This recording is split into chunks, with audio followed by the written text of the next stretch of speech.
আসসালামু আলাইকুম, hello viewers, কেমন আছেন সবাই? আশা করি সকলেই ভালো আছেন। তো আজকে আমি আপনাদের জন্য নতুন একটি ভিডিও নিয়ে আসলাম। আজকে হচ্ছে যে আপনাদের যে অ্যাপসগুলো আনইনস্টল করা হয়, তো আপনার যে ফোনে যে অ্যাপসগুলো আনইনস্টল করা হয় এগুলা কিন্তু একটা স্টোরেজ হিসাবে কাজ করে।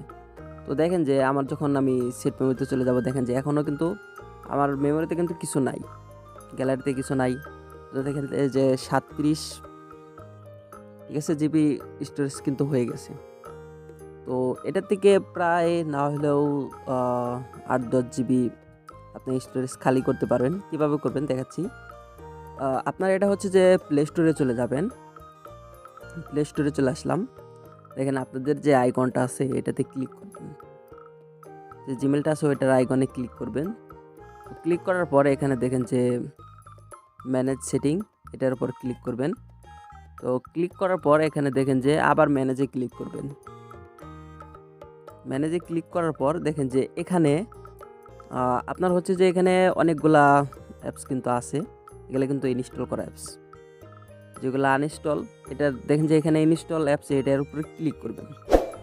ক্লিক করার পর দেখেন যে এখানে আনইনস্টল লেখা আছে, এটার উপর ক্লিক করবেন। তো ক্লিক করার পরে এখানে দেখেন যে আপনি চাইলে এখান থেকে আপনাদের যে কোনো অ্যাপস যদি মানে রিকভারি করার দরকার থাকে এটার উপর ক্লিক করলেই তারপরে ইনস্টল করে নিতে পারবেন। এটা আমি কি করব, এগুলা সবগুলাই হচ্ছে আমি আনইনস্টল করে দেবো। আমি একে একে